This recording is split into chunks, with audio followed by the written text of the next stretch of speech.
5.2 का बच्चों 8वां सवाल देखो यहाँ सामने दिया है। त्रिभुज ABC में कोण A का माप कोण B तथा कोण C के मापों के योगफल के बराबर हैं। इसका अर्थ क्या होता है? Measurement of angle A is equal to measurement of angle B plus measurement of angle C, यानी कि कोण A का माप बराबर कोण B का माप धन कोण C का माप। इसका अर्थ ये होता है। इसके बाद कोण B तथा कोण C के मापों का अनुपात दिया है 4:5, यानी कि कोण B का जो मान है और कोण C का जो मान है, जब हम उसका अनुपात निकालते हैं तो हमें मिलेगा 4/5। अगर भिन्न स्वरूप में लिखेंगे तो 4/5 और अनुपात स्वरूप में लिखेंगे तो 4:5 होता है। तो हमें त्रिभुज के प्रत्येक कोण का माप ज्ञात करना है। तो कैसे ज्ञात करेंगे बच्चों? त्रिभुज के तीनों कोणों के मापों का योग कितना होता है? योगफल 180 होता है, यानी कि measurement of angle A plus measurement of angle B plus measurement of angle C equals to 180 degree. देखिए यहाँ पर लिखा है, ये तो आपको पहले से पता होगा ना। अब यहाँ पर प्रश्नानुसार हमें क्या मिला है? Measurement of angle A is equal to measurement of angle B plus measurement of angle C, यानी एक कोण A का माप जो है कोण B और कोण C के मापों के योगफल के बराबर है। तो क्योंकि कोण A बराबर है कोण B धन कोण C, इसीलिए जो हमारा मेन लॉ है तीनों कोणों के मापों का योगफल 180 होता है। तो हम कोण B धन कोण C के बदले में अब क्या रख सकते हैं? कोण A रख सकते हैं। कोण B धन कोण C के बदले में बच्चों क्या रख सकते हैं? कोण A रख सकते हैं। इसीलिए आप देख सकते हो measurement of angle, wait a second, हाँ, तो मेजरमेंट ऑफ एंगल जो A है वो ये वाला है और कोण B धन कोण C के बदले में क्या रखा? एंगल A रखा। कैसे रखा? इस नियम के आधार पर रखा। इस तरह से दो कोण A यहाँ पर आ गए हैं और इसके बाद 180, दोनों कोण A जो है वो जुड़ने के बाद क्या बनेंगे? 2 मेजरमेंट ऑफ एंगल A, यानी कोण A का माप कितना हो गया? डबल हो गया। और उसके बाद वो बराबर होता है 180 के। समझ रहे हो ना? फॉर्मूले में सीधे सीधे रखा है मान। इस फॉर्मूले में हमने इस आधार पर मान रखा, जिसके बाद हमारे पास प्राप्त हुआ मान कोण A का दुगुना बराबर 180। तब कोण A का मान निकालने के लिए हमें क्या करना होगा? 2 का पक्षांतरण करना होगा।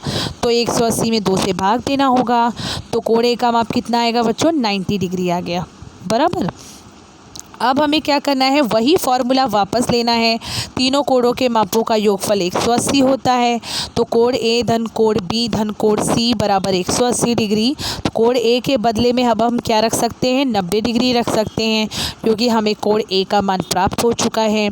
अब 90 का पक्षांतरण होगा तो ऋण 90 बन जाएगा और 180 में से 90 घटाने पर 90 आ जाएगा।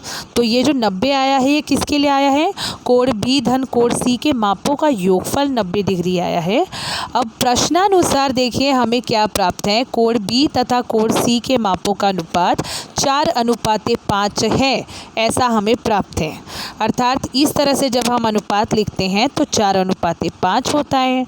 तो जब हम अनुपात फॉर्म में लिखते हैं तो ये कोण B और कोण C के जो माप का अनुपात 4/5, अगर भिन्न स्वरूप में लिखे तो इस तरह से, ठीक है ना। तो अब हम क्या करेंगे, क्योंकि अनुपात स्वरूप में दिया है, इसको मैं किस प्रकार समझा सकती हूँ। जैसे कि मान लीजिए मैं एक उदाहरण दे रही हूँ। कोण B का माप है बच्चों 30 डिग्री। कितना डिग्री है? 30 डिग्री। और कोण C का माप है 90 डिग्री। अगर मैंने आपको कहा कि आपको इन दोनों का अनुपात निकालना है तो आप कैसे निकालोगे?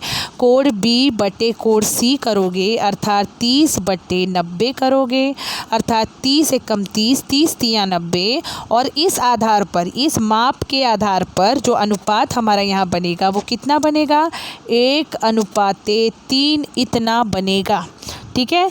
अगर आप गौर करो तो 1/3, अगर इसका ओरिजिनल मान अगर वापस हमें प्राप्त करना है तो हमें इस 1/3 में दोनों ही नंबर्स में यानी 1/3 में जब हम 30 से गुणा करें तो हम वापस से उनका ओरिजिनल जो अंश है कोड बी का मान और कोड सी का मान यानी 30 एकम 30, 30 तिया 90 प्राप्त करेंगे।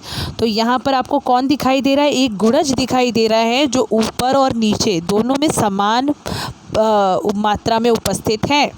तो उस गुणज को, क्योंकि हमें प्रश्नानुसार यहाँ अनुपात कितना प्राप्त है?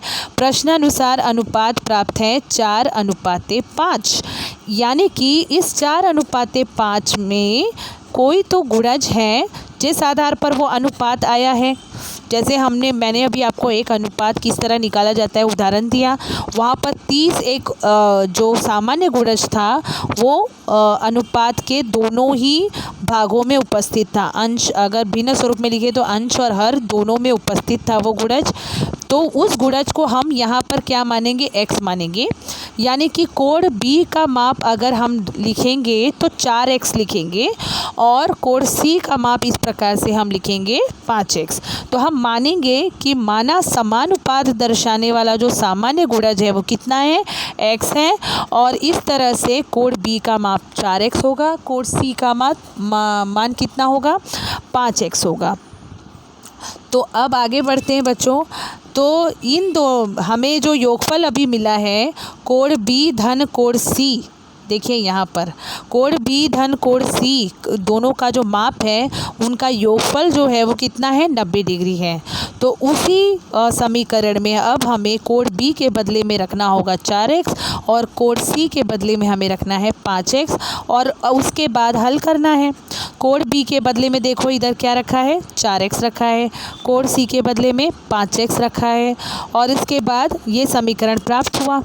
4x और 5x ऐड होगा तो क्या बनेगा? 9x बनेगा। और फिर 9 का पक्षांतरण कर जब हम इसे हल करेंगे तो हमें x का मान कितना प्राप्त होगा? 10 प्राप्त होगा। अब हमें कोड a का मान तो प्राप्त है, कोड b का मान और कोड c का मान निकालना बाकी है। देखिए कोड a हमें पहले ही प्राप्त हो चुका था, ऊपर की ओर देखेंगे आपको दिख रहा होगा। कोड b और कोड c हमें अभी प्राप्त नहीं हुआ है। तो कोड b हमने क्या माना था बच्चों? कोड b जो हमने यहाँ माना था वो था 4x माना था और 5x माना था। तो अब हम इसमें x का मान रखेंगे। 4x में जब हम x के बदले 10 रखेंगे तो 4 × 10 होता है, 40 डिग्री आएगा। वैसे ही कोड c 5x है तो x के बदले में 10 रखेंगे तो 5 × 10 होगा और c का मान कितना आएगा? कोड c का मान 50 डिग्री। इस तरह से तीनों कोड जो हैं वो हमें प्राप्त हो गए हैं। क्या मान प्राप्त हुआ है तीनों कोडों का? 90 डिग्री कोड a का मान, कोड b का मान 40 डिग्री और कोड c का मान 50 डिग्री। आया समझ में बच्चों?